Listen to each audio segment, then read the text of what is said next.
She sat cloaked in twilight, the breath of an empire fading within the silken shadows of her chamber. Osborne House, her final sanctuary, stood still against the winds of January. It was here, in a room once filled with laughter, with children's voices and the scent of sea air from the Isle of Wight, that Queen Victoria, sovereign of half the known world, began her quiet descent into darkness. The year was 1901. She was 81 years old, and the world was not ready to let her go. She had ruled for 63 years, so long in fact that an entire generation could not remember a time without her. She was not merely a monarch but an institution, not a woman, but a living symbol. And yet, beneath the crown and centuries of tradition, she was just that, a woman. Now alone, fragile, fading, her body, once so formidable, had betrayed her. Her bones ached, her vision blurred, her appetite vanished into the ether. Her mind, once sharp as glass, now flickered like candlelight in a storm. She sat hunched in her wheelchair, the muscles of her back bent, not just from age, but from grief, a lifetime of it. Because the story of Queen Victoria's death is not a single moment, it's a collection of slow unravelings, each one soaked in sorrow, cloaked in silence, and buried beneath the velvet hush of royal protocol. It began long before her final breath. The year 1900 bled into her soul like ink into paper. First there was war, always the shadow of war. The Boer War raged in South Africa, its brutality staining her thoughts as if the very soil of empire were protesting the weight of her rule. Soldiers died in droves, many young, many British, and she, the maternal figure of an empire, could feel the loss in her bones. But even more than the distant horrors of the battlefield, it was the grief. Closer to home, that tore at her. Her eldest son, Edward, the Prince of Wales, narrowly escaped death after an assassination attempt in Belgium. A young man with a pistol had risen from the crowd. The bullet missed, but the terror lingered. She had already lost one love to death. She could not bear to lose a child to violence. Still, fate was not finished. The Queen's firstborn daughter, Victoria, known to some as the Dowager Empress of Germany, was diagnosed with aggressive breast cancer. The pain was monstrous, relentless, and no medical comfort could soothe her. Victoria's sorrow turned inward, deeper than any telegram could describe, and the Queen felt it echoing through her own bones. She had watched her husband, Prince Albert, die slowly, inch by inch. Now she would watch her child do the same. And then came August. A telegram arrived like a knife. Her son Alfred, the Duke of Edinburgh, was gone. Throat cancer, they said. Heavy drinking, whispered others. She had outlived her third grown-up child. Oh God, she wrote, my poor darling Alfie, gone too. The words were inked with agony, but there was no pause for mourning. The tide of death surged forward. Just weeks later, Prince Christian Victor, her beloved grandson, died of fever in South Africa. States herself died of fever in South Africa. He was only 33. He had gone to war as a soldier of the crown. He returned only in spirit, and then, as if death were no longer content to strike from afar, it crept into her own home. Lady Jane Churchill, her faithful companion and friend, was found dead in bed at Osborne House. The Queen had once been surrounded by voices, by family, by life. Now her world was becoming a mausoleum. Her body followed her grief. She could no longer walk unaided. She took to the wheelchair. Her appetite, already meager, vanished completely. Her eyes, once stern, commanding, grew dull with cataracts. She could no longer read letters without help.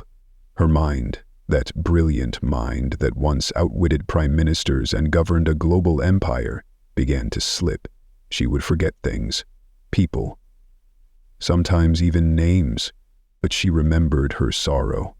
She always remembered that. Still, her children could not bear to see it. They did not speak of death. They dared not plan for it. The nation did not prepare. The monarchy had lived too long in her shadow. No one knew how to let go. She had become a constant like the sun. The queen knew this, and she feared it. In her own words, scrawled shakily in a journal, she confessed, "Another year begun. I am feeling so weak and unwell that I enter upon it sadly." She was still lucid then. She knew she was dying, and she was afraid, not of death, but of what would happen when she was gone. Her doctors were helpless. State funeral protocols had not been followed in decades, forgotten relics of a forgotten time. She had outlived the world she was born into. The candles were lit in her room. The air grew heavy with the scent of laudanum and rosewater. Her children gathered, some in shock, others in denial. None were ready. And then, on January 22, 1901, as the cold English dusk crept silently over the Isle of Wight, Queen Victoria drew her last breath. There was no thunder, no storm, just the whisper of a curtain as it fell. With her death, an entire era, an age of rigid morals, brutal empires, whispered scandals, and sacred silence came to an end. The Victorian era had died with its queen.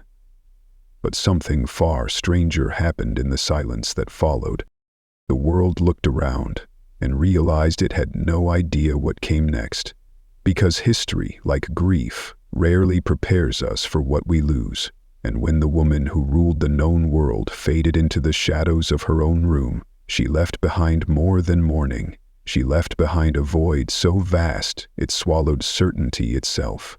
The body of the queen did not lie still for long. Protocol, though dusty and disused, stirred back to life with the clank and grind of a great imperial machine waking from slumber. But this was no ordinary death. Victoria had lived, and now died, on her own terms, and what came next would rattle the spine of tradition, because beneath her black mourning clothes and her public persona of restraint and duty, Victoria harbored secrets, the kind that history tries to bury.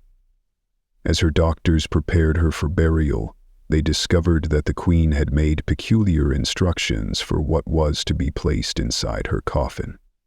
Objects, not jewels or symbols of state, but personal relics, tokens of a heart that never truly healed. Clutched in her gloved hand was the dressing gown of a man who had haunted the palace halls for decades. John Brown, her loyal servant, a commoner, a man whom the public whispered about with unease. Some called him her closest friend.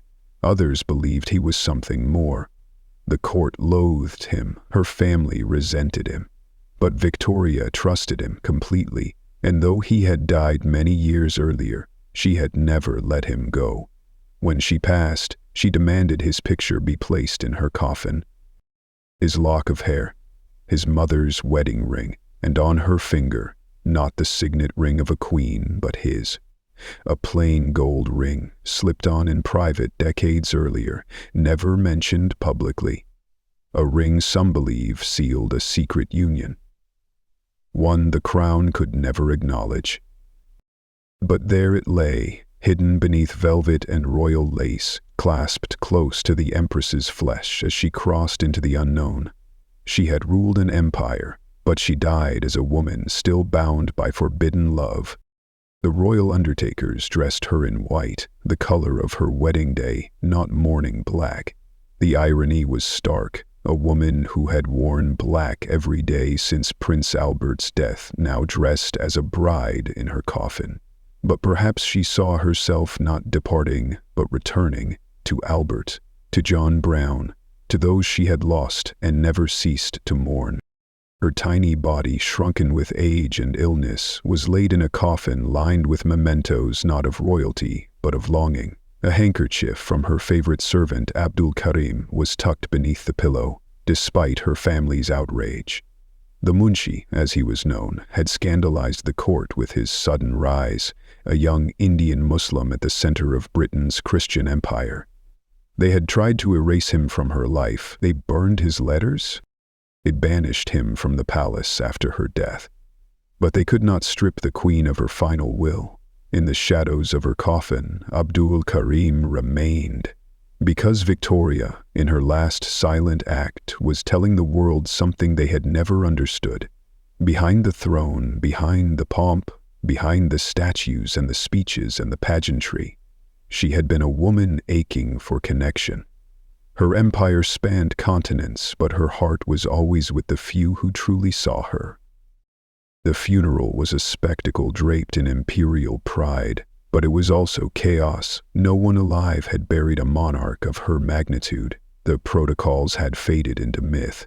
Her coffin was too small for her body, shrunk with age but not enough to fit the antique casket designed long ago.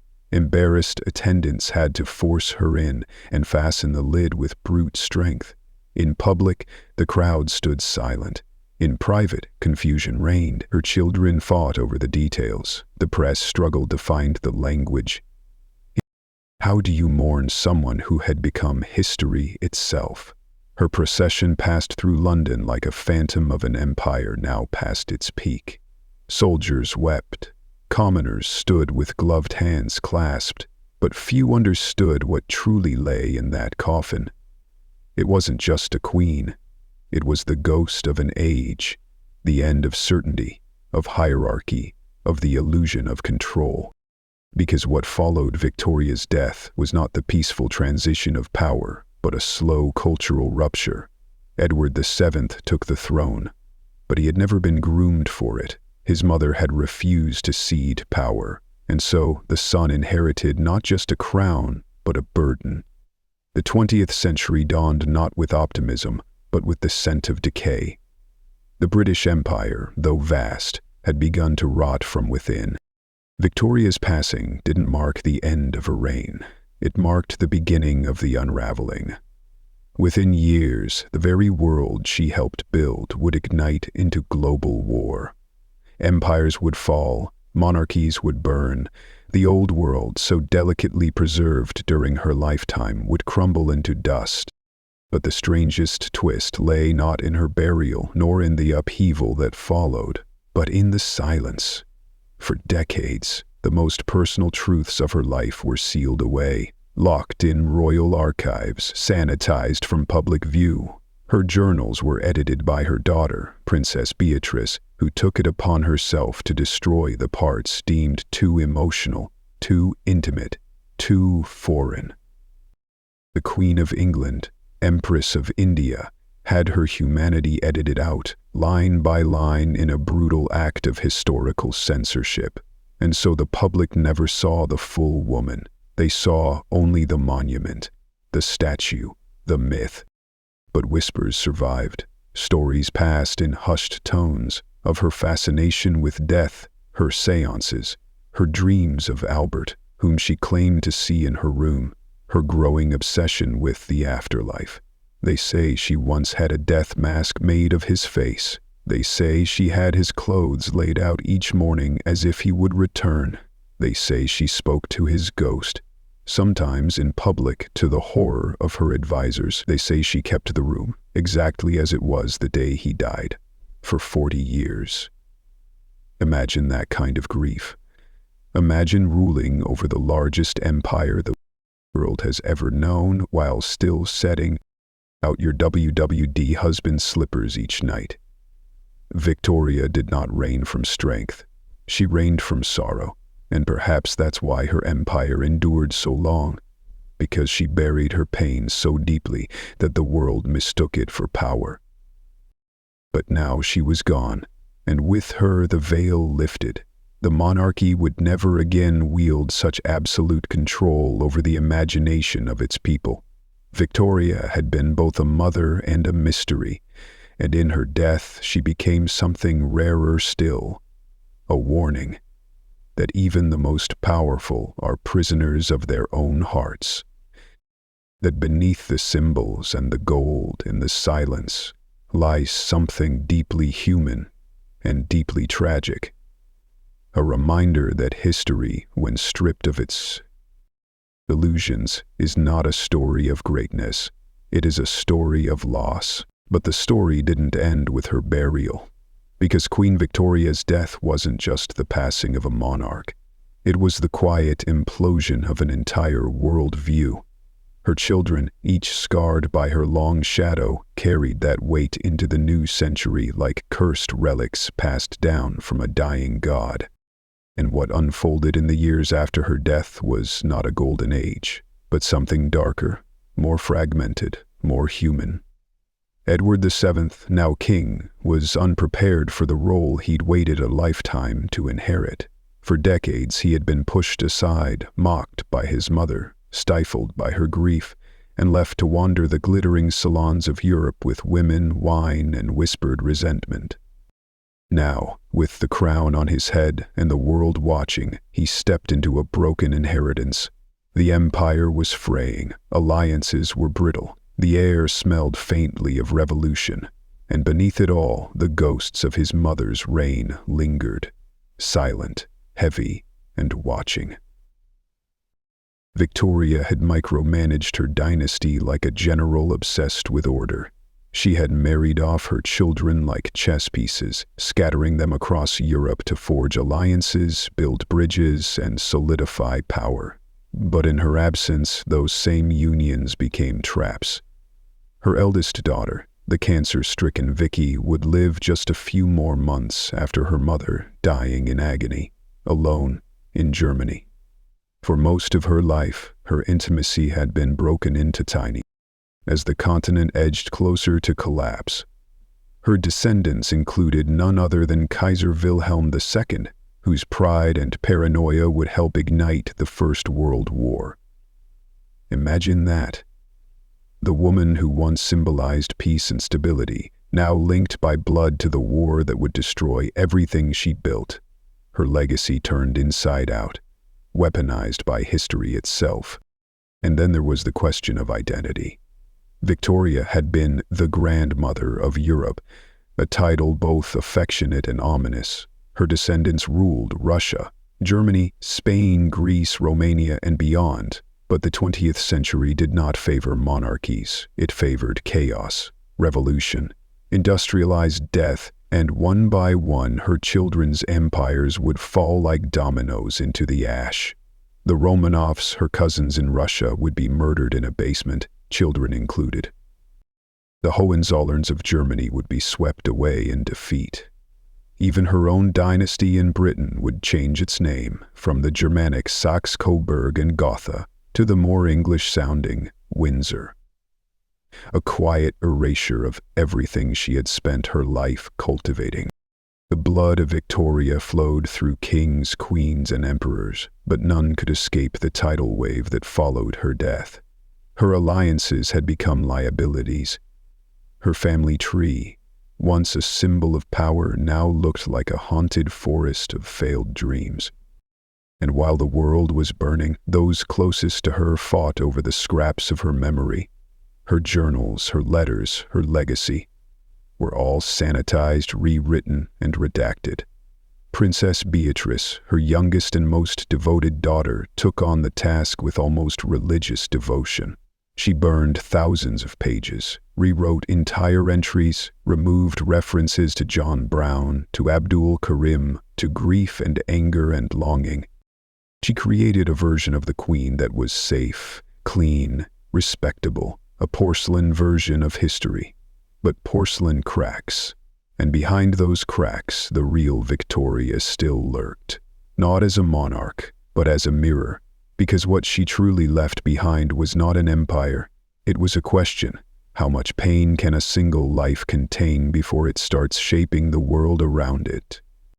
Victoria's grief had become her compass. It informed her decisions, it shaped her alliances, it even shaped the psychology of the British people, embedding a culture of restraint, stoicism, and quiet suffering. Entire generations were raised under the weight of that silence. Emotion became a threat, vulnerability a sin. Her mourning, which once moved nations, had fossilized into policy, and Britain would carry that mask for decades, mistaking emotional paralysis for strength. But history, real history, refuses to be still. In the decades after her death, secret documents surfaced, private letters, foreign reports, and they painted a far stranger, more conflicted portrait of the woman who ruled the world.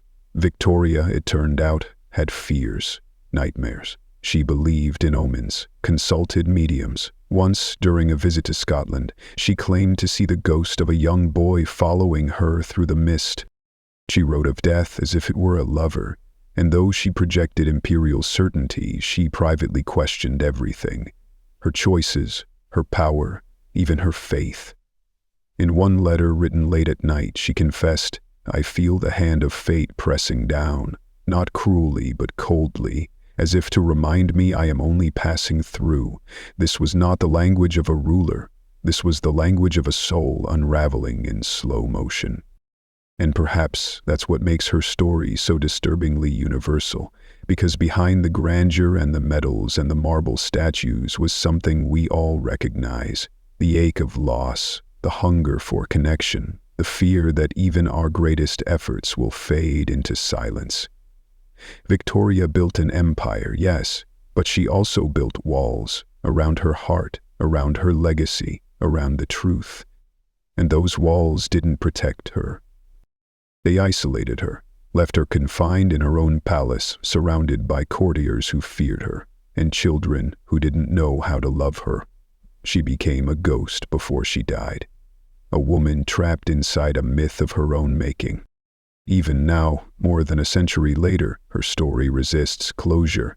Her statue stands outside Buckingham Palace, towering and pale, unmoving. Tourists pass by, photographs are taken, but very few know the truth.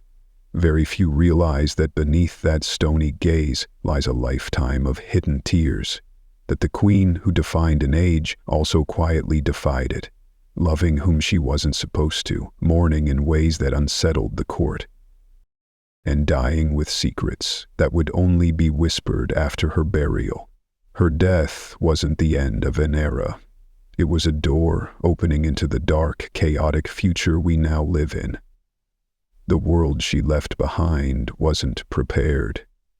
But maybe, just maybe, she was. Because in her final moments, when the crown was no longer on her head and the velvet curtains closed around her bed, she wasn't thinking of empires or power or legacy. She was thinking of Albert, of John, of Alfie, Christian Victor, and Jane Churchill, of love and death and all the things that history tries to hide. And in that final silence, history did not roar. It whispered. It whispered the truth we're all running from, that even the mightiest fall, not with fury, but with a quiet human sigh.